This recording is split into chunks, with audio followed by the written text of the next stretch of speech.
Welcome, welcome, welcome. Special live edition of Track Talk Podcast.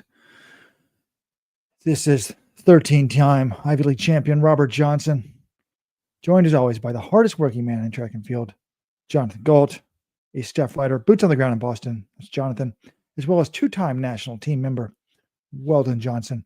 Folks, I'm wearing his jersey. I've got USA pride today because for the first time in U.S. history, three men in the same race have run 2:08 flat or faster, led by Conner Mantz, 2:05.08, or was it 04? What a run for him. But up front, John Korir, the little brother, the one that was never viewed as good as his bigger brother, kind of like me. Well, he's arrived. After winning Boston, Chicago by nearly 2 minutes, he wins Boston in dominant fashion with a sensational 4:40 21st mile. Where does that rank in the greatest marathon miles in marathon history? We'll get into that. Is he the best marathoner on planet Earth? We'll also talk about that. In the women's race, not one, not two, but three women have broken the course record. Helen Obiri's bid, though, for the three-peat is over. Sharon Lokedi has slayed her in the course record with a... Forgot the winning time already. I've got it somewhere down in the chat down there. 2:17:22 for the record, Robert. Thank you. And what else? Jess McLean, I owe you an apology. Did mention you my U.S. women's preview. She's the top American. After Annie Frisbee runs gallantly, leads most of the race. And Des Linden, Supporters Club member of Let'sRun.com, calls it a career. Apparently she's taken on a full-page ad in the Boston Globe. Can you confirm this, Sean? It's going to be a great show. Thanks for joining us live. I know some of you had to work on Patriots Day. I assume more people had the day off than normal because it was a Monday after Easter. My Patriots Day is not always the Monday after Easter. True or false, John? Yeah, it's not always the Monday after Easter. Is the Monday after Easter a holiday? My son's school, it was.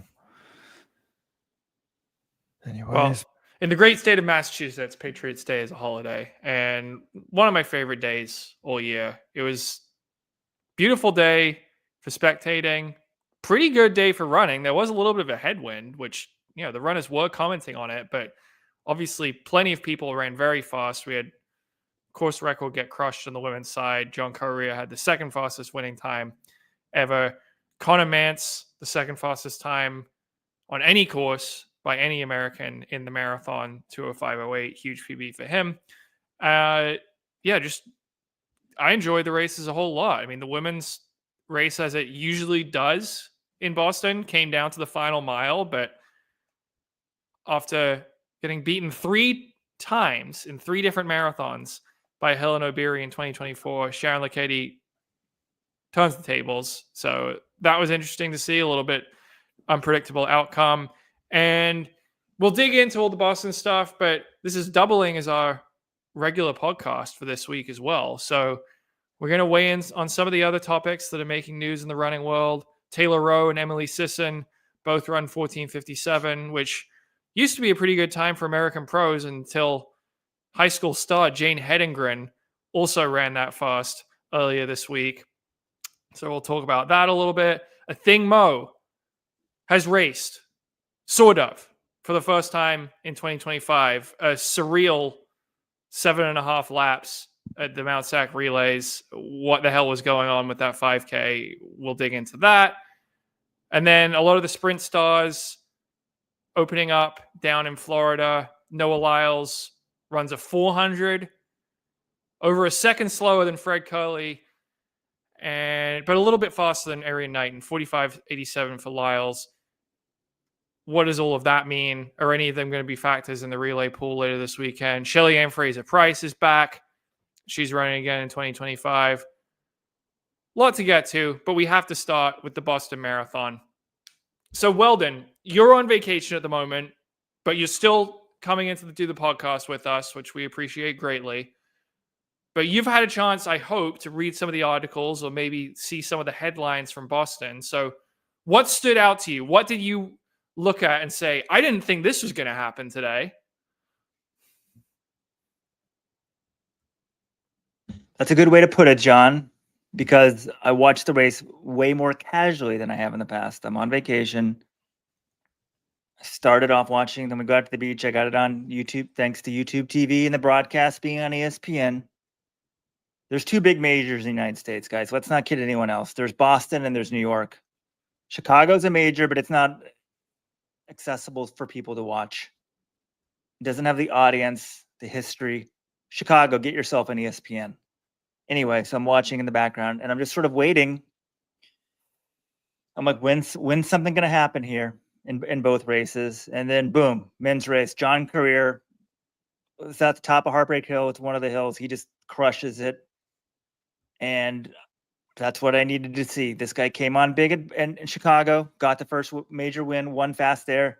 Is that a fluke or is he the real deal? One of the top, arguably maybe the top marathon in the world right now. Real deal, top marathoner in the world. Boom, he shows that. And behind him, you got the battle with Mantz for second. Entertaining. Couldn't see a lot of that. I don't know how much was shown anyway.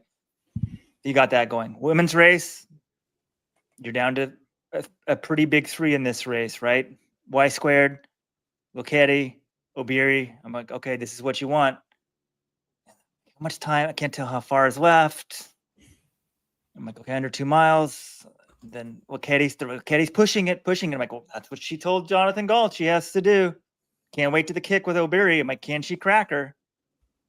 And she did. And I was like, wow, this is super impressive. So big picture for me, the winners, I mean, that's probably what you're always, it's going to stand out. Oh, and the course record goes whatever. I can sort of dismiss that, to be honest, with today's with times in women's marathoning. But to me, Lokedi taking it to Obiri, boom! Like it was just like she took her out to the woodshed. Shed. There's a new boss in town, and Korir was super impressive.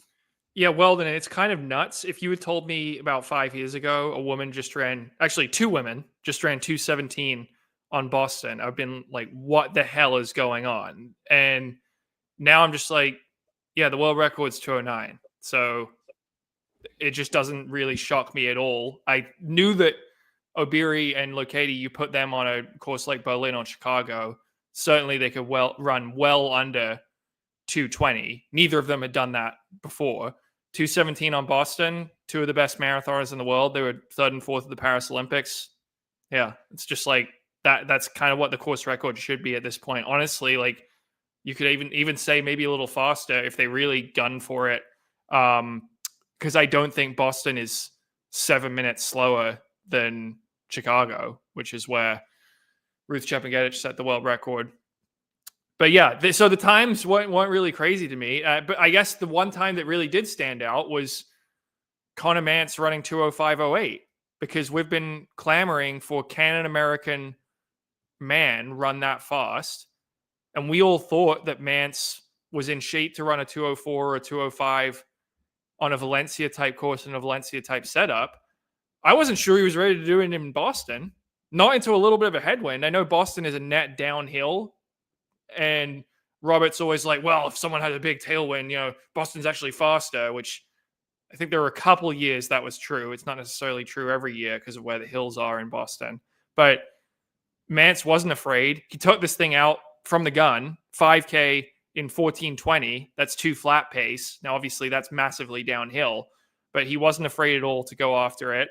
And yeah, I wasn't sure he was going to be able to run 2:05 in Boston. That to me was kind of the surprise time of the day for him to be able to run that fast.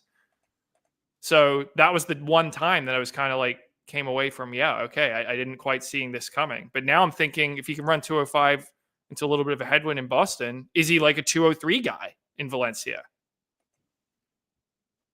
Robert, talk some sense into me. I know that you sort of like to play the wet blanket sometimes here with these American stars. Correct. Although I'm the one wearing the Team USA official team gear from that year 2000. When this race ended, I started a thread and I said, America's back, baby. 3:02:08 flat or better.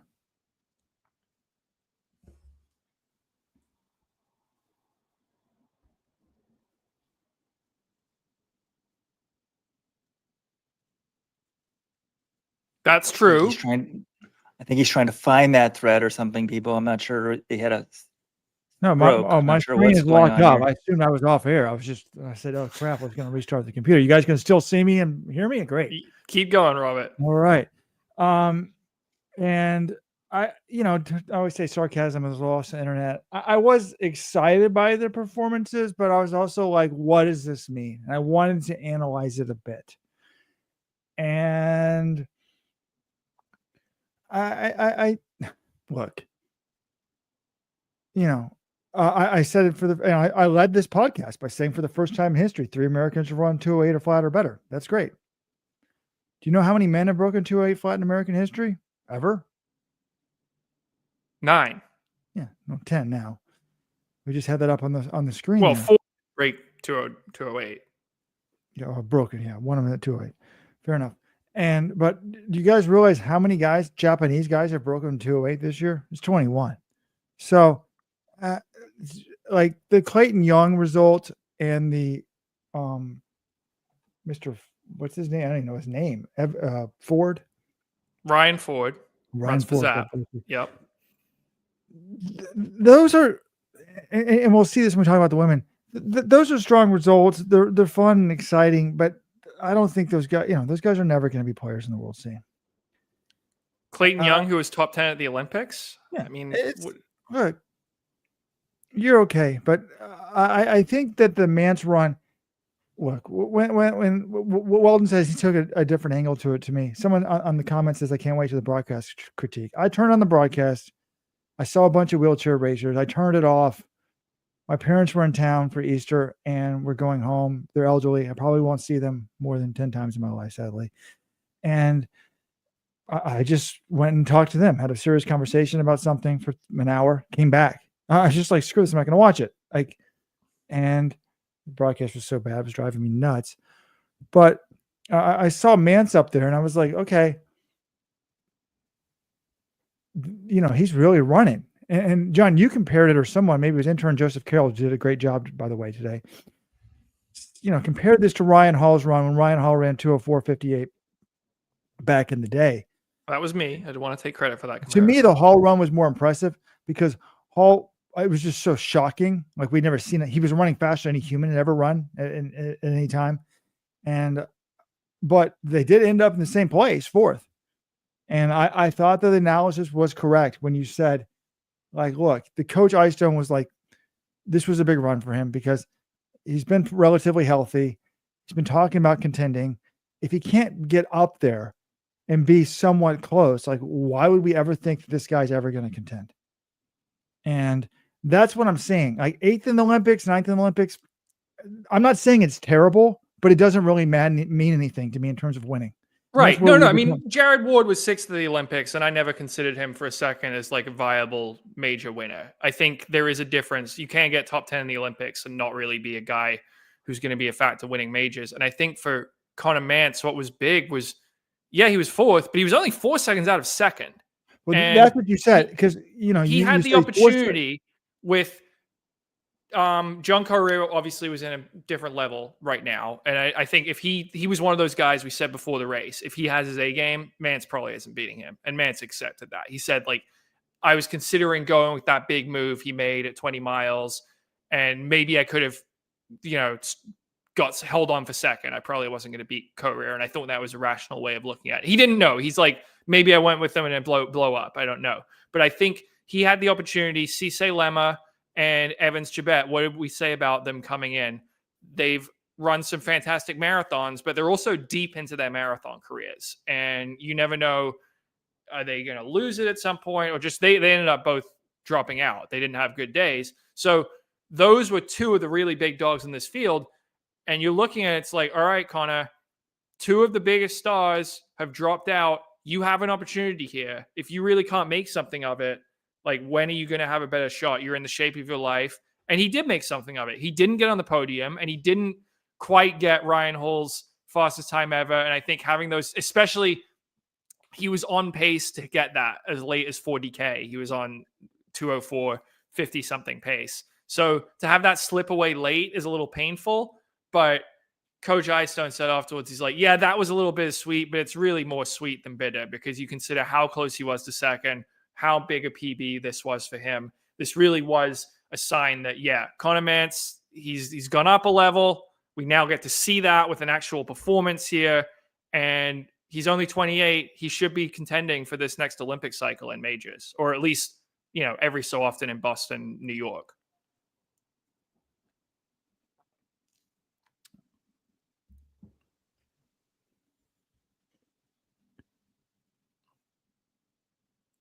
Hopefully I'm still here. Yeah, it was a great run for him, for sure. And, I think that, what were the betting odds on this? For the Supporters Club members, I wrote a betting guide to the Boston Marathon last night. And I think he was 40-1. Mukhtar Edris was 50-1. And I said, if you don't want to go to Starbucks in the morning and you want to save $5 and put $5 on someone instead, just to have some fun, I said, put the money on Mukhtar Edris. I said, I know Conner Mantz isn't winning this race. I'm pretty certain that I don't think Mukhtar Edris is going to win it, but I don't know that because he's never run a race. This is the 2-time 5,000 meter world champion. And he ran like 58:40. He hadn't broken 60 since 2021. This is his marathon debut. Mantz did beat Edris, but I was impressed by Edris. And I think the logic on my betting guide was pretty damn good. By the way, I said, I said Helen Obiri's a nearly 2 out of 3 favorite. That's insane. You can't bet that. It's too high. And I thought that Y squared was the better bet than Lokedi. That ended up not happening, but I still think the logic was good. But to be honest, I wasn't really covering any of the bets because there was like an extra 50% of VIG. If you added up all the odds to all the people in the field, it should have to 100%. They're adding up to like 145%. So I was kind of thinking if Obiri's a 67% favorite, maybe she should be like a 50% favorite. And maybe like Y squared should be like 20%, Lokedi like 15%. And on okay, we don't need to analyze the betting odds now that the race is over, I think. But you did ask this question, Robert, about what does this mean for American marathoning? That we had 3 Americans run 2:08 flat or faster. And for me, what it says is this was overdue, but I think you also got to look at some of the opportunities Americans have had, like Boston and New York, which is what the top Americans usually run each year. You do have some in Chicago, but those 2 races, they don't always go fast. Sometimes you get a faster year. New York's rarely fast because even in, good weather, that's not really a course where people get after it. Boston, you can run a little fast if people get after it, but we haven't seen that many fast years on the men's side. Or I guess we have, there's been 206 or stuff, but the Americans haven't always taken advantage. But what I would say is we had guys who were capable of running in the 206s and 207s in the right race. And this was a decent enough opportunity to run fast. And so Clayton Young, do I think he could run 206 in Valencia? Absolutely. Did I think Conner Mantz could have run 204 or 205 in a course like that? Yeah, absolutely. So those 2 weren't huge surprises. Well, I guess, I was surprised that Mantz ran 205 today, but I thought he could do it on a course. And then Ryan Ford, that one did come as a surprise. He had a nice debut in New York, 2:11, just outside the top 10. I wasn't expecting him to chop off 3 minutes and almost break 2:07, almost break 2:08. But my larger point here is Americans are kind of catching up to a little bit closer to where you would expect them to be. There was a little bit of a dark period in the last Olympic cycle, and Mantz and Young have kind of helped claw the United States out of it. If you look in the last, the 10 fastest Americans in history, half of them have run their PBs in the last 5 months. That was Mantz today, Young today, Ryan Ford today, then Bias Mbasa in Valencia in December, Matthew Richtman in LA in March. And I think there are probably some others, Albertson's just outside that list at 2:08.17. We're going to have some probably. I was going to say what could Joe Klecker do moving up, but his half transition hasn't gone quite as well. But what I'm saying is I think that this is a bit overdue to see Americans running at this level. Yeah. I think we should have seen it a few years ago, maybe. Correct. I mean, one guy on the message board was saying 208 is 212 pre-super shoes. The 208 guys are going to complain about that. Do I think the shoe's worth 4 minutes? No, but shoes and modern technology, probably close to it. And an interesting discussion John Kellogg and I were having is which is better, Ryan Hall's 204.58 or Mantz's 205.08? And I think is pretty damn similar. Both finished fourth in this race. And the super shoes, I mean, the wind on that day was probably 5 seconds a mile at least. The super shoes are probably worth 5 seconds a mile. Now the headwind, how much did that impact? I think it was it mainly a crosswind today, John? Like it wasn't directly in their heads. It was kind of like a.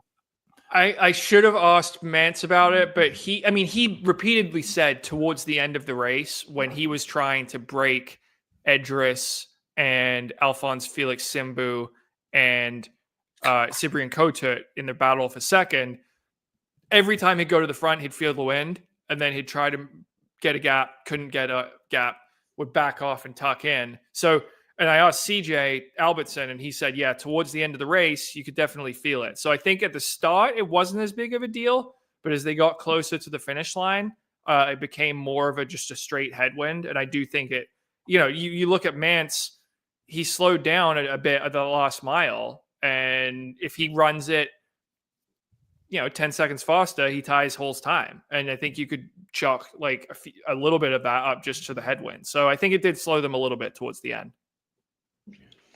Okay, please, let's stop pretending that they ran this into tough weather conditions. The Boston course is actually very fast. The weather's favorable. It was favorable weather. They didn't have the wind, but the temperatures were perfect. Super shoes, whatever. It's not like these guys are all of a sudden 202 marathoners. This was a good day for running. A bunch of Americans took advantage of it. For people who haven't seen it or are listening to the podcast, we keep putting up this list of top 10 times. Conner Mantz, number 2 all time, 205.08. Top 10 Americans. Clayton Young today, well, he ran 207.04. That puts him 6th all time American. And then Ryan Ford. I guess he's the guy who we were talking about in New York. I'm like, Zap doesn't get enough credit. He just finished one spot higher. Was he 11th in New York? Yeah. Now he did it because I was still like, wait, who's Ryan Ford? I forget him because, this was really good. I'm glad to see him 208. I'm sure he'd like to be 207.59, but this time he's least in the top 10. Everybody notices that. But, okay, one thing before we discuss Mantz a little more. John, you talked about slowing down at the end. Korir's lead, did it get cut into? Was there any chance if this went another mile, he was in trouble? I guess it doesn't. That's not a concern. But at the end, I was like, well, these other guys are a little bit closer than I thought. What's going on here? Yeah, if it was a 27-mile race, he would have been in trouble. And I think they acknowledged, or at least I viewed it as making a move that early. It was a little bit of a risk. And talking to his coach, Sharon Lokedi in Boston, he kind of was like, yeah, that is pretty early. But if we can get a gap, I think we can make it, if he goes decisively enough, I think he can get it big enough to where he holds on. And he did. It was a sick move. We've seen Evans Chibet break this thing open on the flats coming down Beacon Street. This one, he made his big move entering Heartbreak Hill, and then he really hammered up Heartbreak Hill, running. Robert, you've got the stats, I think, from what John Kellogg has converted to. He goes up Heartbreak Hill, the 21st mile, which includes Heartbreak Hill, and then has a little bit of a downhill afterwards. He covered it in 4 minutes and 40 seconds. And if you account for sort of the elevation gain there, John Kellogg says it runs about 20 seconds slow. So that's a 440, the equivalent of a 420 mile at a really pivotal point in the case. And of the race, he got about an 18-second lead by the top of Heartbreak. It was just phenomenal. Yeah, it was really sick. So I was wondering the same thing as Welton because I called you, John, right? When I came back into the room, Korir was ahead and they were right near the finish. But I could see the runners in the background. The camera angle straight on is not good. But my John, is there any chance he blows this? But they're basically, he was only 2 seconds ahead at mile 20. Mile 21, he's got this, 18 seconds up on this closest competitor. He put 32 seconds on Evans Chibet. So, we talk about Chibet not having a good day. He was there in the lead pack for 20 miles. And then, a 440 21st mile. So that's a 420 equivalent. And then the lead kept growing. He got to like 59 seconds by the 24th mile. He only ends up winning by like what 19 seconds or something. So I don't know. Like, was he tired or was he just celebrating? I think it was more he was tired, and maybe it was the headwind a little bit. Like, he wasn't racing against anyone, whereas you had Mantz and Simbu and Kota are all racing it in. But yeah, he led by 41 seconds with a mile to go. His lead was down to 19, and I think that's just he made this sick move to break open the race, and that was probably he's starting to hurt a little bit, but he was never in danger of getting caught. He timed this thing out perfectly in the end, but yeah, he was slowing down. If you're just joining us, special live edition Let's Run Track Talk podcast, breaking down the Boston Marathon. Hey, do you like this podcast? Join the Supporters Club. We'll give you a second podcast every week. Let'sRun.com/subscribe. But the post-race comments for Sharon Lokedi, I love this. You got a guy from Kenya, and he's coaching with Ron Mann. Old school, Flagstaff, baby. Right when Let's Run was is the former NAU coach. And they coach together. And Lokedi, who's Korir's coach, is like, yeah, I learned a lot from Ralph Mann. They work together. But some of these post-race comments, John did the interview. I believe it was you, John. Mm-hmm. He says, I feel like this is his time. We don't know what's next now. We don't know if it's time to go for the big one. I can only assume the big one is the world record, or did he mean big one is sub 2 hour marathon? No, that's what he meant, world record, which isn't that far from 2 hours. But he said that, I was like, wait a second. You don't break 2. People are like, oh man, he missed 2. Yeah, no, I think he's talking about the world record. I'm like, wait a minute, like 2 hours 35, that insane run that Kelvin Kiptum did a few years ago that blew our minds. And he seemed to be suggesting like they were even thinking he might be ready to challenge it last year. But he's kind of gone up a level. Like last year was his breakthrough. And then since then, they've just built up his mileage even more. They added about, I think it was about 120 miles a week, whereas where he would cap out the last build up, he was about 130 this time. And yeah, they're saying, we'll see what happens. But this was his statement to say, I'm one of the very best in the entire world. And we already kind of had that idea in Chicago, but winning one major, that's difficult. It's impressive. Winning 2, that really sends a message. And I think this is what used to happen before Eliud Kipchoge changed it all, was if you win 2 majors, suddenly you're in the conversation for best marathoner alive, because it's just so hard to be consistent. If you win 3, that's usually enough to kind of make you world number 1. And I don't want to go ahead and crown him world number 1 because we haven't seen what's going to happen this weekend in London. We've got Sebastian Sawe, who's coming off a 2:02:05 debut in Valencia. He's going to be running that. We've got Alexander Motiso, who won London last year. Obviously, his Olympics didn't go quite as well. We've got Tamarat Tola, the Olympic champion. He got beaten in New York, but he's still very high in that discussion. Then you've got Jacob Kiplimo's debut. So if one of them comes out and just kicks ass, they're going to have a very strong case for number 1 as well. But Korir is certainly in the discussion. If one of the big guns wins London, they need to be, they're probably going to think they're number 1. By the way, folks, if you want inside scoop from London, join the Supporters Club. John will be there. But last year, we had to rank someone number 1. It was the first year since, if you ignore the COVID year, since 2012, nobody won more than 1 major, because Kipchoge and Kiptum were doing it. So our number 1 and number 2 ranked marathoners in the world rankings from last year, Benson Caputo and Dorothy Galetta, they've already lost this year. And you've got Korir already winning 2 in a row. He was ranked number 5 in our ranking. So he certainly has a claim. I think if Tola wins it, I forgot about Kiplimo. Oh my God. I can't wait. It's 6 days away. Like that's the beauty of our sport is we can have that and it'll be amazing. But it was fun to see people get after it in Boston for once. I mean, I know we saw Lima go after it crazily last year, but just, it's a beautiful day to run. There's a little bit of headwind. By the way, I called up Let'sRun.com coaching guru John Korir. I said, how much is that? I said it was mainly, I said 5 miles an hour, mainly crosswind, some headwind. He's like, probably less than a minute. Yeah, probably not. But let's just put this in perspective. We had 16 dudes on 2:03 pace at halfway. 61:54 or faster, 16 guys. That's great. Like Mantz was like, I wasn't surprised someone took it out that hard. I was surprised there were so many people with me. Yeah. If Okay, you haven't read the there's articles, a they're great because you see the doubt in Mounts' hand. John, you wrote a great article on Mantz, like the doubt in his head, like, well, why are all these guys with me? Okay, they're hurting as well. So he was thinking about it, and and I love the anecdote about I mean, John, Coach Eyestone was not. This is like the article it explains what coaching is at the highest level and how smart these guys are.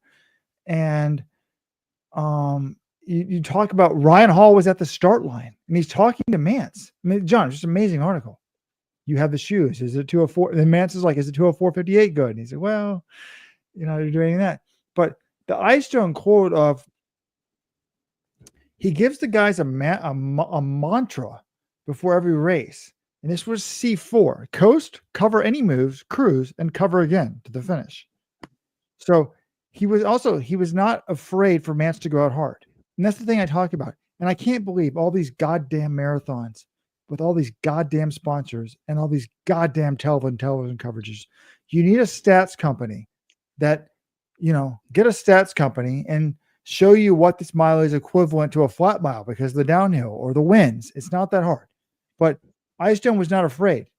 He said, the first mile start drops almost 300 feet in the first 4 miles. Eyestone told Mantz to, quote, put it in neutral. So Mantz was running out there. And I thought the same thing when I saw him in the lead before the first commercial break. Coach Eyestone says, as I saw him run the first few miles, I was going, you're pedaling and not totally coasting here. So I was a little bit concerned. I was glad they said that was Conner Mantz because I wasn't sure. I was kind of like distracted by my parents. I'm like, that looks like Mantz. There was like 20% of me thought it was some amateur runner because he was trying so hard to like run in the lead. So that made me a little bit nervous. But he went out fast, got a good time, and it was a fun race for him. There were 2 amateurs who somehow banded. I mean, the course security in some parts, it's a 26-mile course. It's point to point. There are some parts there's just no fence. You can get on the course if you want. They've got some bikers, on the side who ostensibly I think are supposed to prevent this from happening. But there were 2 dudes, one in a Tufts singlet, who just got on there and was like, hey, let's just run with the leaders of the Boston Marathon for like 2 minutes. And then they waited for the women to show up and kind of jogged alongside them too. I'm like, thank goodness everyone was fine. But hey, if you're listening to this, if you're the dudes who did that, not cool. Like, stay out of the way. This is not you. It's not about you. It's not your moment. It's the athletes who actually qualified and are in the field. So, like, don't do that.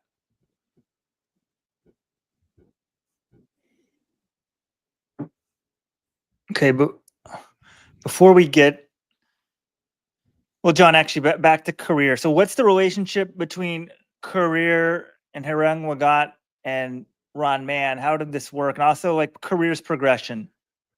Until a couple years ago, he was just Wesley's brother. He had done not much. Then he won the LA Marathon. But, like, this is a whole nother level. So, this guy, unlike Wesley, he wasn't going to school in the States. Like, how do they explain this guy becoming one of the top guys in the world? Well, I didn't dig into the whole backstory there, but I think I've got some ideas. And it's pretty interesting. It starts when Wesley wins Boston back in 2012. And John Korir at that point was 15 years old and was not really a runner. Wesley's big on education. I think their family's pretty big on education. They started this Transcend Talent Academy out in Kenya. And he didn't want, essentially, like, he didn't want John just giving up on school and going to some training camp and trying to make it. And then if he doesn't make it, he has no education. Like, he wanted him to like go to school, and then if you get your degree, then you can start running. And so if you look at John Korir's results on, Tilis Tapaya, he doesn't have any results until 2018, which is the year he turned 22 years old. And I think that's basically because that he didn't start running seriously until he got out of high school. So if that's the case, you wouldn't expect him to step in and necessarily be world-class right away. There might be, he steps in, he runs 2:09 in his first marathon, which if you haven't been running for that long, that's not bad at all. Second in Ottawa. He then he just starts getting better. He gets second in LA the next year. He wins LA in 2022, which is his first marathon post-COVID. Then that fall, he's third in Chicago in 2:05:01.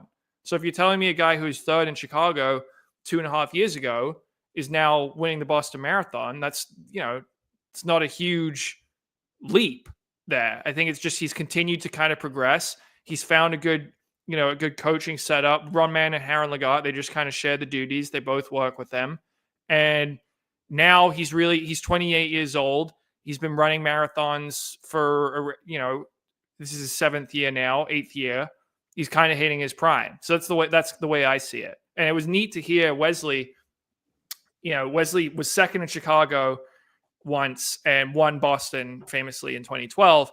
And he said he always had, said he's got the bragging rights. And even after John won Chicago, which is better than what Wesley did, he said, yeah, I'm still the champ though, until you win Boston.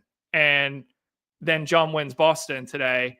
And Wesley's like, okay, yeah, he's got me. I'm proud of him. And he said, now today I can give him the crown. So that was neat. And another note to this, John will be donating 10% of his prize money, which was $150,000 today, to the Transcend Talent Academy to try to, their whole thing is they want kids. They basically combine a training camp with the school.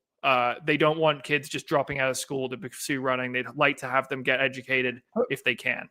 The thing that's weird about these stories, and John always believes all the stories he hears, I'm much more skeptical the older I get. If he was so in education, why did he come to the NCAA for college? I don't know. What do you do when you come to college in the United States, Robert? You study and you get a degree. I think that was part of the appeal to him. No, I'm saying he didn't come. Wesley did. Well, Wesley did. Yeah. Why didn't John? That's something I would like to. Yeah, I didn't ask that. I probably should have, but yeah. Bruce Bob Gutter on YouTube sounds suspicious. Can we speaking of suspicious? You don't know. Like, look, I was thinking about Korir. I'm like, he very much reminds me of Evans Chibet, although Korir had a win early in his career. Evans Chibet was 0 for 10 his first 10 career marathons, and then he became the best marathoner on planet Earth. So I guess that is suspicious because I always thought like the best people would be the best right away. I think the marathon can take a while to figure out. And yeah, that was not. Can we give a shout out to the runner-up? I mean, have we even mentioned his name? Alphonse Felix Simbu. We mentioned him once. I mean, we talk about Conner Mantz. Remember he was 40-1 today. I think he could win a major, but he's going to need help. Yeah, he was 4 seconds away from second, but it's like the way I view Grant Fisher until this year. Like Grant will never be as good as the best guys on the planet Earth, but if like the best guys at the very top 2 or 3 aren't there, then he can beat them. Same, the marathon's even more diluted because there's like 6 majors, 3 majors every season. But Sambu, this is a guy who's been top 10 in the Olympics twice. Not even this last Olympics. It was 2016, 2021. But he runs 2:05:04. He gets second. He never wins a marathon. He's won 1 of 24 career marathons. He's finished second a ton of times. So good run for him. And he's still better than Conner Mantz. So right, but I think him and Conner Mantz are very, very similar athletes because Conner beat him at the Olympics. Simbu was 17th in Paris. He then goes to Valencia, runs 2:04:38. I think that's pretty similar to what I would expect Conner Mantz to run at for 4th place. Yep. And then today he finishes 2 places ahead, but only 4 seconds ahead. So I think those are 2 guys I think of like they're in the same ballpark.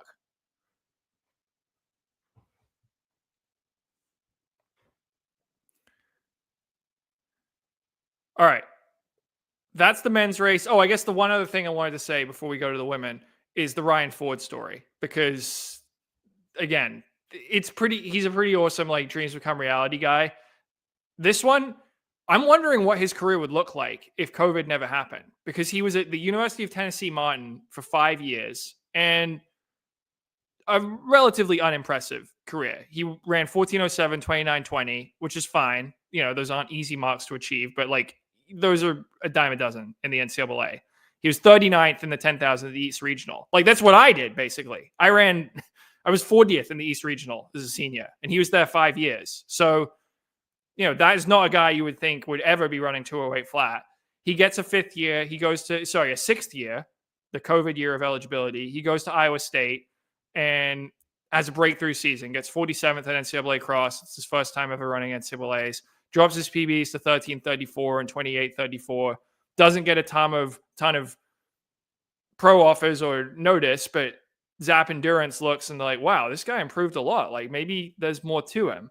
And he joins Zap, starts running faster. Last year, he was ninth in the Olympic trials in the 10,000. He gets down to 13:29, 27:40. He moves up to the marathon, 2:11 in his debut in New York. Tough course, like nice run. And now he goes to Boston. He doesn't have a sponsor. So 2 days before the race, he's offered these Puma Faster Nitro Elite 3s. And he'd just been hearing the buzz. Maybe he heard it on Let's Run because we've kind of been creating this buzz. But he starts hearing about them and saying, wait a minute. Oh, if I could get a pair of these shoes, they sound fast. Like I should give them a try. He gets a pair in Boston, does a few strides. Like, yeah, screw it. I'll give him a shot. Goes out, runs 208 flat. So that's the Ryan Ford story. Part never give up, stick with it, and part new Puma super shoes. Amazing. Oh my God. I didn't know that part. Robert has been putting up these stories on the thing. Everyone else has been getting paid. Like we should all be sitting in Boston in a hotel right now to do stories. I'm on vacation, whatever. Promote Puma. We've been doing it for free, and here's more. Thank you, Puma. Oh my God. But okay, real quickly, John, before the women's race, there's a comment here I wanted to address. And where's the comment about Bill Rogers and Frank Shorter, Robert? Can you pull that up? Let's see it. I mean, amazing run by Ryan Ford. Well, as Robert's trying to pull up that comment. It's up there. Oh, so are today's competitors better and tougher than guys like Bill Rogers and Greg Myers? I mean, the sport's more competitive, for one thing. I'll say that much. But there's two good message board posts here. I think just to put perspective. One's by Peach Pit, Supporters Club member. He says, 205.08 in Boston. If you told me that yesterday, I would have thought that almost certainly would make the podium. So overall, I think it was a great day, even missing the podium. He tries to compare it. I think it's probably worth a 203 in Valencia, I think. I'm not sure about that. He's in the shape of his life, and hopefully that isn't the end of it. Only 4 seconds off the podium. If he can get in better shape by Chicago, we might get an American record and a podium in the same race. Of course, he could retire tomorrow, and this would be one of the best performances by an American marathoner of the last 20 years. Worth appreciating that now before getting too excited about the future. You have that post. Well, can I just weigh in on that for a second? Well, then, because I was thinking, I'm like, okay, where does this rank in the last 20 years? I'm like, well, Meb won New York and Boston, so it's not better than either of those. Rupp won Chicago. Rupp medaled at the Olympics. It's not better than either of those. I would say this was the best marathon by an American man since Rupp winning Chicago in October 2017. The one that I think you could compare it to is Rupp getting second to Chicago in 2021. But remember, that was the COVID full when you had 5 majors that full. The fields were quite weak. Rupp ran slower than Mantz did today. He was 206.35 in that race. So I feel like that's probably pretty similar. But, it's no shame being compared to Galen Rupp there. So Ryan Hull had a few marathons. I mean, he was on the podium once in Boston, and his 204, I think, in 2011, when we would compare that to this one, we would say, I think 2011 was a hair better than today's run. But yeah, it was a really good run. This was the best marathon of Conner Mantz's life. I mean, the Olympics is pretty good too. Wait. Which one did you say was a hair better? Hull in 2011 was better than Mantz today. Perhaps. By the way, if y'all saw me looking down on the live show, I was calling Weldon's former coach, the man that made it possible for Weldon to wear this Team USA jersey. Weldon disgraced the uniform, dropping out of the Pan Am Games in the Dominican Republic, and also being beat by women with food poisoning in the World Half Marathon Championships in Italy. Weldon, please apologize to the country right now before we continue on. I apologize, America. Well, just if you did your best, as I tell my son, you don't have anything to apologize for. Was that the best you had that day? Yes, it was.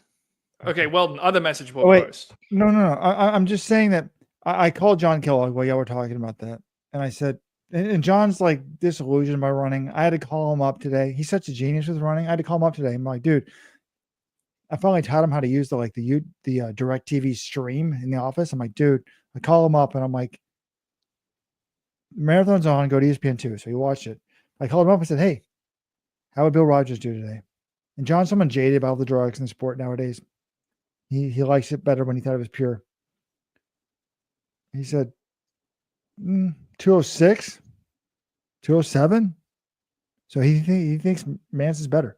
I'd probably give him a 206. I mean, it's hard to compare across the eras, but let's just put this in perspective. Like, this is one of the reasons why I think it took too long for Americans to get to this point.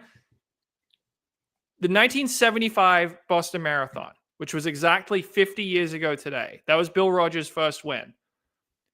He gets a t-shirt out of the garbage can, writes like Boston TC on the t-shirt, shows up to the race, wins it, 209.55. Bill Rogers ran 209.55 in 1975 on Boston. That's a time 5 years ago, 209.55. He would have been one of the best Americans now, 45 years after he did it. So Bill Rogers, I agree. It's kind of crazy. No one had been running like, I know the course, maybe there was a few minor alterations since then. It's not exactly the same, but Bill Rogers was damn good. And it's kind of crazy that Americans weren't running, that kind of time now that we have the super shoes 50 years later. My take on it is like the top American is still the top American, and they're roughly similar of ability. But I think that the marathon is the event where genetically we struggle the worst. Like, I just think that's where the Kenyan Ethiopian advantage is the biggest. Obviously, we're crushing it now in the 1500 and stuff like that. Westerners are. All right, Weldon was going to say something about other message board posts. Well, John said they just handed him a singlet. Well, John, it's not that different now. Now they just hand you some guy a new pair of shoes, and he goes out and runs 208. Oh, by the way, I started Bill's 209 is better than the 208 today. I'll say that much. And it is impossible to compare eras, right? Like, yeah, like Bill Rogers was a legend. Those guys were amazing what they're doing. You give them modern training, they're up there maybe better than Mantz. So I think so, or just as competitive, I think. So like, let's not, it's pointless really to compare eras. The sport is so different. The other post I was going to bring up was by Jonathan Galt, essentially saying, look, great run by Mantz, but he misses Ryan Hall's record by 10 seconds, just misses the podium. It could have been even more legendary. And I think the other poster sort of put it, and we put it in perspective. This isn't like the greatest run ever, but it's probably a top 10 run by an American male in the last 20 years. Somewhere in that range, maybe. And you could argue just out of it or something. I mean, we've had some really, obviously, Meb's victories and that sort of stuff. Medals at the Olympics, Rupp. But, the next tiers, throw it in there. Very good, solid run. It's a signature race for him to this point in his career. And if this is the best marathon he ever runs, that's no shame at all. But I think he's going to feel incomplete. If the best marathon he ever runs doesn't land him on the podium and doesn't have him getting an American record, I think he's going to want more from his career. So, you ask Conner Mantz right now, he's a little bit, peeved to have missed those things, but he's proud of what he accomplished. But I think he's probably also telling himself, okay, this puts me in the conversation. I have some runway the next few years to do something that can really be a career-defining race. Come on, guys. It's the same as comparing Messi to Maradona or Pele. Pointless. Yeah, but it's fun. That's what sports pundits do. Thomas Ward, this is just the start for Mantz. I disagree with that one. Like, Hall gave me a love for the marathon, and I would wake up at 3 a.m. to watch him. The next marathon, or was it before this one? He was in the lead at 30K of London. It was just magnificent to see that. But I don't think this is the best for Mantz. I don't think he's going to get way, way, way better. I don't. I think he's a pretty seasoned marathoner, and he just kind of needs to get a little bit lucky. But I may or may not have this Ford story. I just can't believe it. someone on this podcast, let me phrase it this way, may have started this message board post. I'm going to share it with you guys now under anonymous name the other day. Can you guys, here we go. If Mantz wants to win Boston, this was started by someone posting a name just stating starting the facts. Okay, I'll confess to. I was afraid to post under my Just own starting name. the facts. Wait, the username here has a typo in it. Robert, Yeah, I had a you've already typo, blown so yourself obviously it away. was me. Okay, I was afraid to post it under my own name. If Mantz I started this thread 4 days ago. If Mantz wants to win, this is when I was in the high. Walden was calling me. He's like, "Why are you hyping these Puma shoes? Do y'all realize the first Let's Run singlet had Puma on it? That's not why I did it. I don't even remember wearing their shoes, but their singlet somehow, the iconic yellow Let's Run singlet is Puma. Get to way, the Puma. point, Robert. We got to Get talk to the about the women's point. race. We're getting close to our 25th anniversary of Puma. We need $250,000 per year for the next 5. Thank you very much. If Mantz wants to win Boston, he needs to go out now and buy the new Puma shoes. And I said, is there any chance he could get permission from Nike? After all, Nike started all, and we're all past an Olympic marathon medal in part because their shoes were way better than everyone else's. Agents, if he doesn't get permission, could he be sued by Nike for damages? I assume the answer is yes. And what I would have added, but I didn't do, is I was like, seriously, if I was Mantz and you gave me the opportunity, can you wear these shoes right now? You can jog around them in the hotel or go for a 2-mile jog. You have the option to wear them, or you can wear your current Nikes. What do? I would, if you didn't want to feel guilty, like the Shelby Houlihan thing, I want to feel guilty of having cheater shoes. Like his best odds to win that race would be to put on the shoes he's never worn before, just off the studies, because he's a little bit behind these guys and he needs an edge. And if he had the edge today, if he had those goddamn Puma shoes on, he might have been the Boston Marathon champion. Well, he had, from what I understand, he was wearing some developmental Alpha Flies, so maybe they're a little bit ahead of what Nike already had. And then look, you can look at the people who are wearing Puma shoes and you say, oh, Rory Linkletter, he ran a big PB, 2:07:02 for 6. That was a great run. Ryan Ford, obviously, and then Annie Frisbee running 2:23:21, another big PB for her in 8th place. You say, oh, wow, the Puma shoes are amazing, right? Well, all right. I mean, Patrick Tiernan wore them. He ran 2:08:08. That's fine. But I was when I was seeing him at the front, I'm like, wow, if Patrick Tiernan wins this thing or is on the top 3, maybe these shoes really do work. He ran all right, but it's not like, I was blown away by, oh, these shoes, they must be helping him so much. Same thing with Dakota Popane. I mean, she was 16th, 2:26:09. Obviously, some athletes have a bad day, but it's still way, way too early to say, and it's a discredit to Ryan Ford, way too early to just say, oh, these performances are solely because Puma has a shoe that's way better than everyone else. Let's let some data accumulate here. Thank you, John. I mean, yeah, this study was done on people running 20 minutes for 5K. Let's not get too carried away about what it means. I mean, these companies are researching this stuff left and right.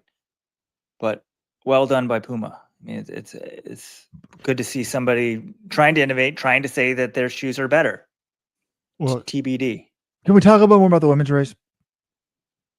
We haven't even talked about the women's race. So that's the men's race. Putting the results up there on the page. So oh, no. Not only did you not spell Conner Mantz's name wrong, right, you spelt it with a very weird typo. There's Conner Mantz, which is his actual spelling of his name, Conner. Then there's the common misspelling, which is Connor. That was on the message board today. It amazes me that Let's Run, readers still don't know how to spell this guy's name. He's been in our lives for almost 10 years at this point. And then there's whatever you've done on this is do we just preserve that thing and put it in the loop? Not only did you spell Conner Mantz's name Connar, you had Tabelo Ramakongana representing the USA. You had the Kenyan flag next to Lesotho. That thing that needs a serious redo. Weldon. John, don't blame Weldon. Weldon's really into using John. Okay, there it is. That's what I wanted to get out there. The lawsuit now will come down hard on ChatGPT. I paid for the paid version, and I was using a competing service to put top 100 results, countries. It was very accurate, and it doesn't draw me images. Now that I paid for the $20 ChatGPT, I was real quick. I was like, here's the top 20, making me a YouTube graphic. And it did it during the show, and I'm like, that looks pretty good. It had 3 first names. I'm like, take out that column And then I just real quickly, I was trying to stall before you got to women so I could throw up my graphic. I didn't really look at it beforehand. But Sam Altman, I'm in California. I'll serve you personally at your house right now. Thank you, Weldon. Because And also, any personal lawyers out there, Reddit's getting paid.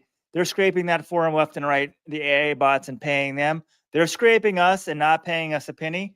We will lead the class action lawsuit. No, I'm dead serious because traffic's way down. Email me, weejo@letsrun.com. Email weejo@letsrun.com. Thank you. We need to sue them. Otherwise, traffic's fine, but these bots will ruin search traffic. So, yeah, they're stealing from us. Why aren't we compensated? Any lawyers out there? 1-844-LETS-RUN. 1-844-LETS-RUN. We're not kidding, lawyers. Seriously, we need to get the traffic's gone way down the last few months.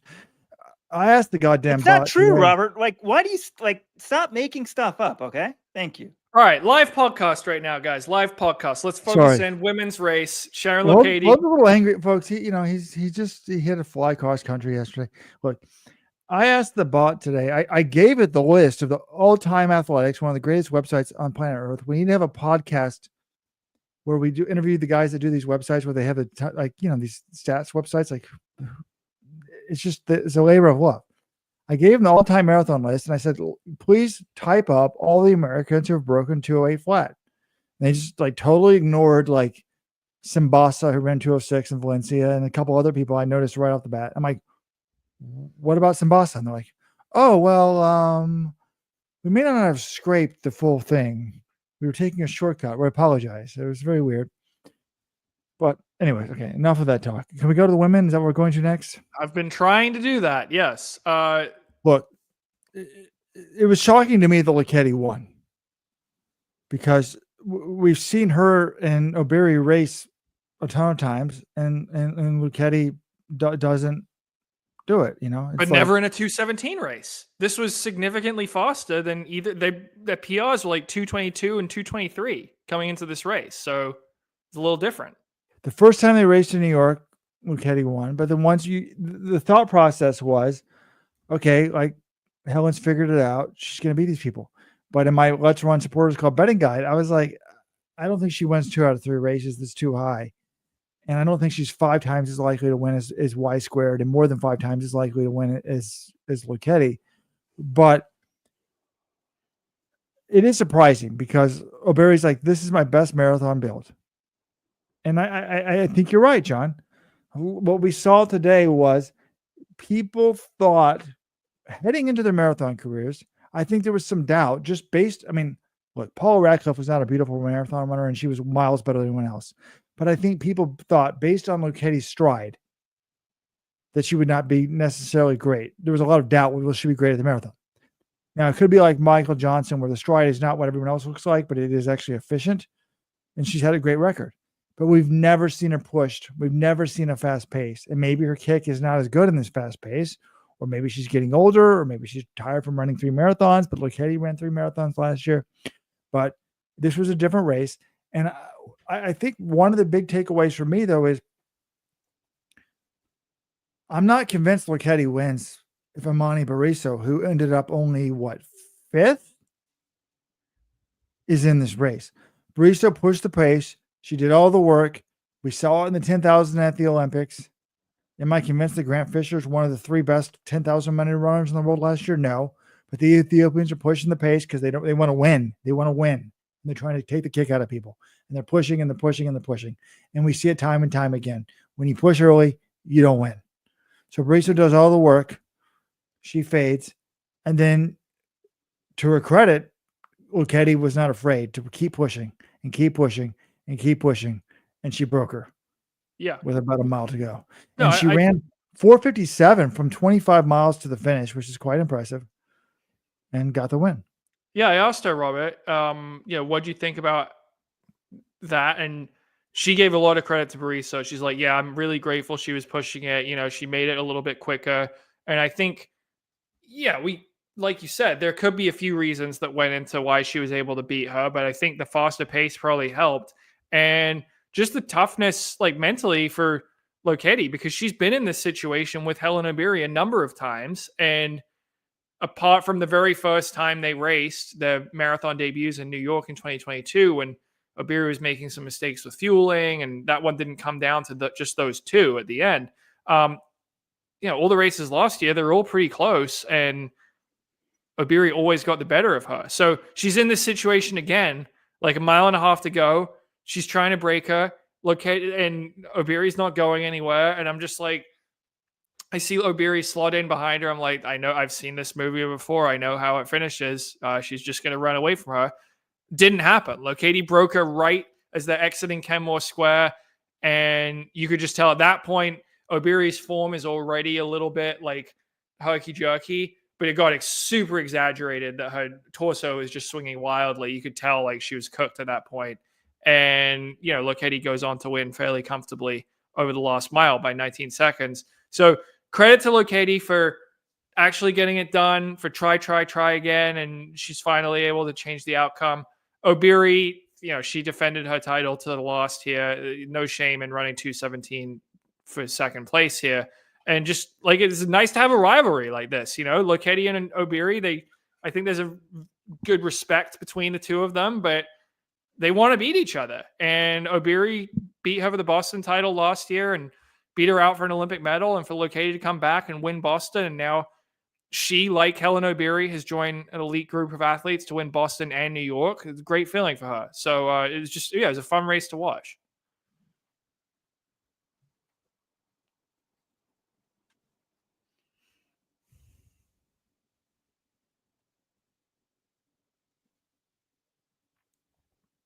Sorry, John. Not sure why Robert's not talking. I was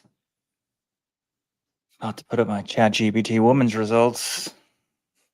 They look much better. The names are spelled accurate, but they look Caddy an Adidas singlet. They have the right country. She runs for Under Armour. The Under Armour shoes. Let's do the studies, guys. Let's get the studies out there.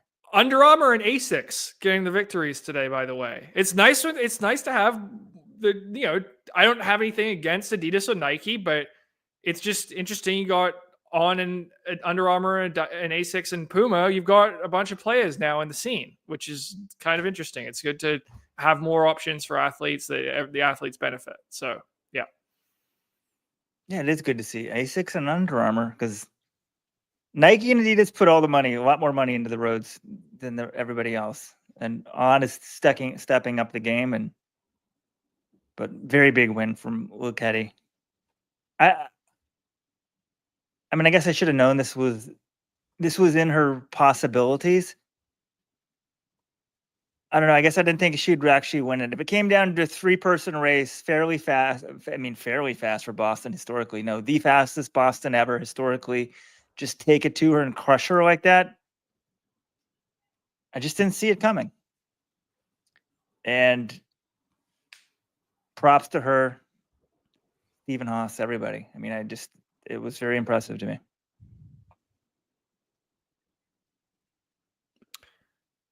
Yeah, Y squared also pretty nice run. She won Amsterdam last fall in a course record, 2:18.06 for third. I mean, she was there with them until a couple miles to go. And I think Lokedi and Obiri have shown they're two of the best in the world. They were 3 and 4 at the Olympic marathon. They've both won Boston and New York. Like, there is no shame in getting third to those women on this course. So pretty good run for Y squared as well.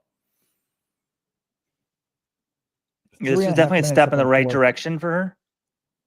Excuse me. This is definitely a step in the right direction for Y squared. So, right. In my betting guide, I thought, or if she wins, are we going to be shocked? I mean, how old is she? Like 20, I forgot the age, but under the age of 25, I believe. Are we going to be shocked that someone who was a former road 10K world record holder, former what we thought was a half marathon world record holder, although it was invalidated for being 15 minutes short, for a woman who set the Ethiopian national record in a marathon debut and then struggled with a hamstring injury for a couple of years, wins Boston? No, we're not going to be shocked. So good run for her. Top non-African runners. I was surprised by this. I'm just only in the sense of I'm surprised that Callie Thackeray of Great Britain ran this race, John. She ends up 6th, 2:22.38. And I'm just like, you think if you're British, you would get so much of a bigger appearance fee for running London. Thackeray made the British Olympic team. Did not finish there. Then I think she ran Valencia. Runs 2:22 today. 38. Beats Jess McLean of USA by 5 seconds. So McLean That's a big PB for her. She was 4th of the trials last year, 4th in both the marathon and the 10,000. And we got an email. Someone's like, Robert, why didn't you mention her in your preview? I should have mentioned her in my preview, definitely. But I kind of was focused on who's going to win, blah, blah, blah. And then I'm like, okay, to the Americans. And I just was going down the list. And I honestly stopped at 224. And I just like, okay, there's 3 Americans that have broken 224 in the last 10 years. Because that to me are the people that contend for the title. You have to have some level of time to be able to be contemplating for like a top 5 finish. So I'm like, there's plenty of other American women that could be top American, but they're not going to be top 5. And I think I was proven right by that. But good run for her. She still has a job. She's got, I think, a Brooks sponsorship, John. I don't want to get the wrong company. It is Brooks, but she also still works a full-time job in Phoenix, which leads to some interesting situations. She's getting up at like 4:40 in the morning to train because of the heat and because of her job for some of these workouts and long runs. And the really interesting thing I thought to come out of this was she had been self-coached last year when she gets 4th in the Olympic trials in the marathon and the 10K. And then in November, she starts being coached by David Roach, who apparently is quite a big deal in the, like ultra world. I see people posting about him on the message boards all the time. And he's been working with her since November. And her training for this marathon, she sounds like another Matt Rickman type. She said it was lower mileage, speed-based. She'll run usually about 75 miles a week. Her highest in the build-up was 82. This is for a woman who just got 7th in the Boston Marathon. That's very, very low. And she ran 2:22 today off of that, 2:22:43. And she said basically, I'm kind of did a more speed-oriented build-up, but I do think it shows that I've got room for improvement. And I totally agree with that. You just, unless you're exceptionally injury-prone, you're not going to be getting your best marathon results running low 70 miles per week. You need to be doing higher mileage than that. And I think, when maybe it's more feasible for her to do it around her life schedule, she might be able to do that. But I think this is quite promising for her. Really impressive run. And sorry we didn't mention you in the preview. We definitely should have. Just so sorry about that. Why did she start working with him? I mean, it's funny because I shouldn't, but these like ultra marathon guys, I just ignore. I wouldn't even look at him as a coach, to be honest, which is probably my mistake. You want to look everywhere. I'm just sort of intrigued how she found him and said, "Oh, this is the guy who should coach me," because there's literally, there's tons of marathon coaches who could coach her. I don't know how they got connected, but clearly marathon number 1 worked out very well. And yeah, it was good to sort of see her have her moment in the sun as well, because last year she gets 4th at 2 trials. She was 4th at the US Half Championships this year, which meant she missed another team by 1 spot. So to see her actually get the shine as the top American in this field, it was a nice moment for her. But can we give a shout out to Annie Frisbee? I mean, Frisbee had been doing nothing this year. And she's the only American that went out under 70 minutes. She had the lead for top American honors up to like mile 24, 25, ends up second American right behind. She runs 2:23:21. So McLean ended up putting 38 seconds on her in the last couple miles. But Frisbee, 28 years old, comes in. She was 24th at the U.S. Half Marathon Championships. On March 2nd, she's 24th. She runs 73:31 for a half. Now she just runs a marathon faster than that. She did run 52:10 for 10 miles at Cherry Blossom. Yeah, I mean, sometimes you never quite know where someone's out of their training. Maybe something they've turned a corner. Maybe they were carrying an injury. Maybe they were in a very heavy training block. I mean, I didn't talk to Frisbee afterwards, but we've got an interview with her. That Joseph Carroll had sort of the inside story. It was just, and McLean gave her credit. It's like, it's sad to me though. You'd rather be like the one that plays it. Well, would you rather be the one that plays it safe, ends up top American, she got all the interviews, or would you rather be the one that actually had a bigger dent on the race for most of it? I think I'd rather have the better result. I mean, it's not like either of them are going to win today. And then in terms of the women we did highlight in your preview, Robert, I mean, I would say Emma Bates ran okay. 13th place, 225.10. This was not the step forward she was looking for. It's certainly, I don't understand. She was talking about going for the win in the press conference, which I didn't get a chance to talk to her on that day, but that, 13th, she was never really in contention for the win at all. So I'm not really sure where that was coming from. It was 2 minutes faster than last year, but 1 place slower. Dakota Popane, 16th in 226.09. Just not a great race for her. Sarah Hole was 18th in 226.32. To do that at 42 years old on this course, that's not too bad. I'm not going to I'm sure she would have liked to be higher, but at this point in her career, I think that's, you shouldn't be ashamed by that at all. And then the one who really did struggle, Kira D'Amato. It's bad when I'm looking at the leaderboard and the tracking website and you're not showing up in the top 30. I've got to dig into the individual tracking page to find out.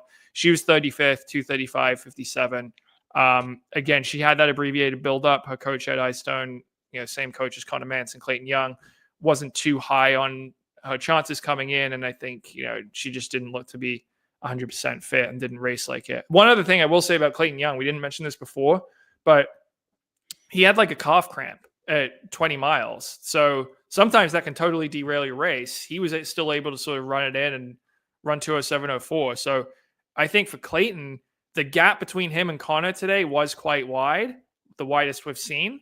But at the same time, he didn't have a great build up going in. It really only turned around the last month. And to have that calf issue and for him to still run a PB 207.04, I think if you're Clayton Young, you can go out saying, hey, I still got a PB and not on my best day. If I really get a great build up under me and have nothing go wrong in the race, I can close that gap and be a lot more competitive. So I think he should be pretty positive after that.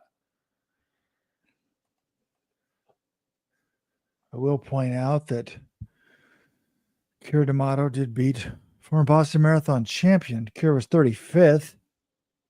Edna Kippa surprising because she's got the new Puma shoes. Presumably, she's Puma sponsored athlete. 38th, 236.32. Stephanie Bruce, Walden's been in her apartment back in Flagstaff. 36, 236.09. And I don't want to be too critical, but who was the 40-year-old? It was the other. It was Kelsey. I think it's the elite girl. Upset that they got dropped by Hoka. I'm like, okay, when you're that old, you might have some decent performances, but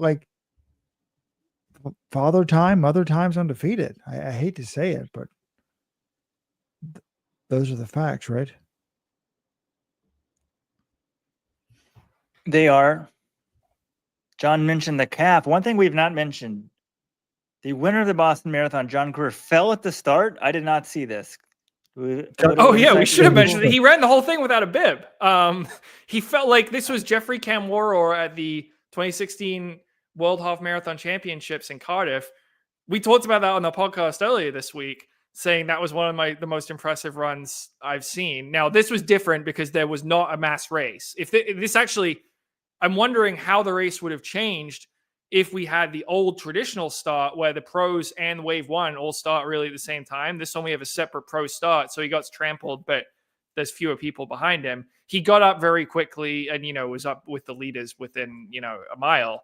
But yeah, he fell right at the, within seconds of the gun firing. It caused him to lose his singlet, but, apart from a few minor scrapes, I don't think it caused any damage. He did say briefly, he's like, what should I do here? And then he's like, oh, I'm just going to get up and keep running. Okay. Did they play this up early on in the broadcast? Maybe I missed this part of it, but a guy gets trampled. This way, there shouldn't have 4 races going on at once. This should be the major storyline of the whole thing. And also to lose your singlet, you get run down pretty well. And John, also, he must have grabbed his singlet, his bib, tucked it in his pants, because I had heard he didn't have a bib on. I knew he'd fallen. That's all I knew. Then I see him at the very end, right before he finishes the race, he whips his bib out. Do you see it in his hand? He thought, I heard about that. I didn't see the picture, but then I was like, wait, he did have his bib the whole time? So yeah, he must have sniped it off the ground and just stuck it down his pants. So I don't know. That's actually, that's the second day story that would be a good follow up. The secret of John Korir's bibs, and what happened. Those of you watching live, you can see the fall. McCurdy trained on Twitter, put it up. For some reason, I could not embed this in the articles. I don't know, some copyright infringement. I mean, this is amazing. Someone's got the fall. He gets trampled pretty bad. I mean, he's just wow. Yeah, remember it's a downhill start, so they're moving off the start line. So this isn't right at the start. They've been going like how far? It says start like right there. 2 seconds. Weldon. This is like the reason he is filming this clip is because they've fired the gun and it is the very start of the race. Okay, I mean this should be played up more. And okay, I take it back because the gun started, and I said, here we go again. No mass start. What a shame. Well, maybe I was wrong. All those guys behind him, he still might be down on the ground if he had a mass start. All right. Before we get to the sprint talk and the 1457s on the road, should we go broadcast angle? Thankfully, I just muted it today. But people want to know. No, we're not. We're not discussing the broadcast. There's zero reason to discuss the broadcast on this show. Zero. Okay, I'll ask one thing. Zero. It's kind of a problem. We criticize Chicago because that's not a race that's broadcast by like professional running journalists. But this one, we do have like John Anderson on the scene for ESPN2, and you've got like the Chicago color commentators, know what they're doing, but there is supposed to be a little bit more focused on the elite race because of the arrangement with ESPN2. And you've got John Korir ripping the field apart, and they're showing the qualifying times for the race. I'm just like, this is not the time. This is a first half story. This is not a John Korir is kicking ass and like Conner Mantz is fighting for the podium and you're showing how fast it takes to run. I mean, that to me is just, it's unprofessional. Well, I think it's poorly done, but I think we should have it more in context, present it how to help them. Like people here want to hear analysis of the race, not how bad the broadcast was. Like this is about analyzing There's also the race. people watching live that want to know how the broadcast was, and I've gone through the broadcast 5 or 6 years ago, went segment by segment. Was in New York or Chicago, told them what to do better. Nothing ever changed, and like when I turn it on today, I'm like, to be honest, and they had Meb on the broadcast. He was actually, some of the insight was quite good by Meb. John, were you getting the same broadcast that we were getting? No, we would get the world feed pretty much with Paul Swangard. So Meb had some great insight. I'm not going to lie. It might be hard for some people to understand him just because, the accent, but maybe with Abbott being the sponsor, there's just way too much wheelchair coverage. That being said, the wheelchair announcer is by far the best announcer on there. She is so good. She understands the wheelchair racing, and I want that for the main race. But I want it to be focused on the main race. There's no reason to show a wheelchair race when the same guy wins every time for 15 years in a row. Why? Show the tape delayed for 2 minutes at the end of the race. But John's right. Well, they have certain things set up right. There's a lot of dead time in a marathon. I joke nothing happens the first half of a marathon. Well, the whole setup of this thing is designed to show the wheelchair races the first half. That's what it's supposed to do. I think it's a tremendous waste of resources. It's not what people want to see. And then when the real races are breaking, that's not when you didn't talk about qualifying times or some charity aspect. You have the whole first half of the race to do that. I just wish, I think they should have Jack Fleming, friend of what's run, head of the BAA, Kerry Pinkowski, any one of these guys for one of these races. Tokyo, I guess Sydney's a marathon major. Rob at the NYRR, just sit down, watch one of these broadcasts and say, this is what we want. This is as good as it gets. Hey, watch Tokyo. Tokyo is great. If you watch the Tokyo Elite feed, I know the very start of it, there was an issue like seeing it in the US, but that is focused on the races. It's focused on the elite races. Like that for diehard running fans, that's the gold standard of marathon broadcasting.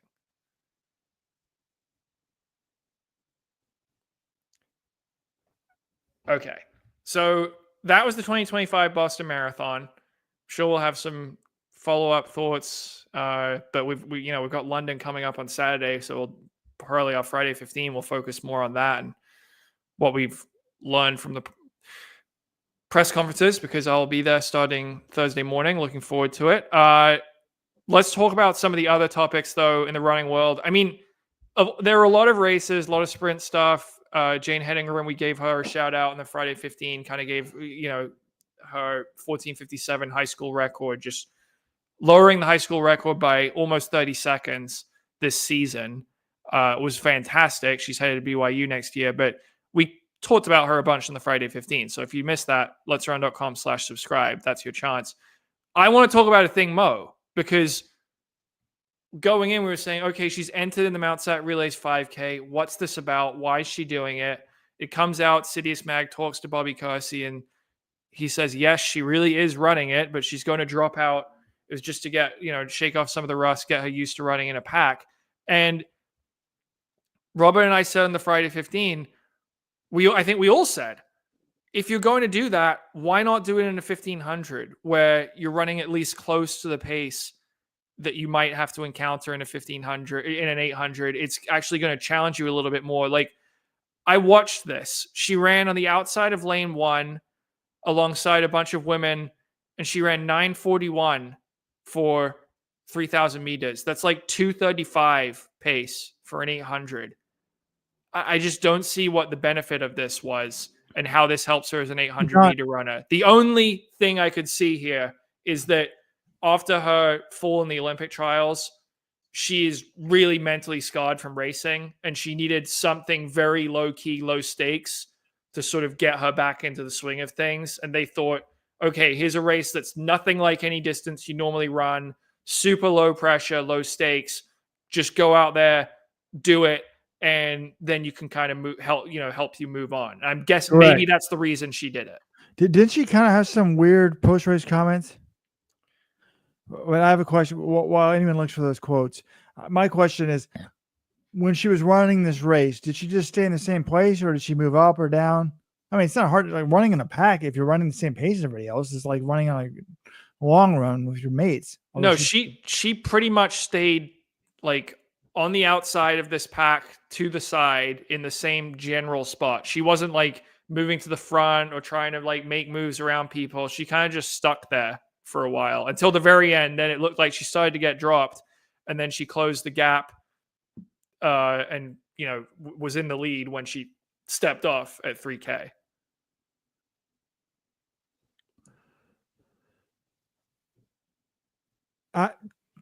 It's bizarre, but I'm happy she did it. There has to be a reason why she did it. So her last race, she fell in the Olympic trials. Is that correct, John? That was her last race? No, she ran a race in Gainesville afterwards that didn't go very well. But I was just disappointed because I saw the interview and people weren't asking the questions I wanted to be asked. I wanted to know, why did you do this race? Why didn't you run a 1500 meters? Are you ever going to run a 400? How is your injury? Because she had this season derailing injury that caused her not to race until the Olympic trials last year. How long did it take to get over that? How about you want to run a 400? Like, none 400? of these things. John, how about when are you going to run an 800? Did anyone ask her that? No.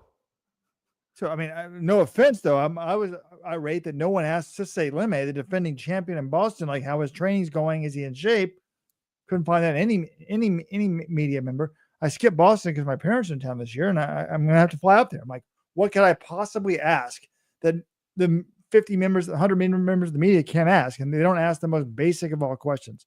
Now, I'm not ripping you, John. I should have done it. I thought I could talk to his coach, and his coach wasn't there. Well, no, so that's on me. To be honest, you assume that the mainstream media is going to get the 1 or 2 top stars, and you should try to get the 3rd or 4th or 5th or 6th because there's like 60 people in a room, and you have like 30 minutes to try to talk to them all. So assume the Boston Globe's going to go talk to the major winner and get their details of their training, and you can link to that. That doesn't happen. So, anyway, the Mo thing, it's just, it's so, I was watching it and my thought was just, this season could end with her being the world champion because she's that talented. And I just cannot believe she's lining up to run 7.5 laps of a 5K and drop out. Like, if you told me Keely Hodgkinson was going to do her first race of the year was a 3K, the first 3K of a 5K at some random meet in like Manchester, I'd been like, what the hell is going on here? It's just so weird. Like, someone with their skill set, there's no reason to ever be in a 5K, honestly. Like, Mo is a 400, 800 runner who is kind of a unicorn who's good at the 1500 as well.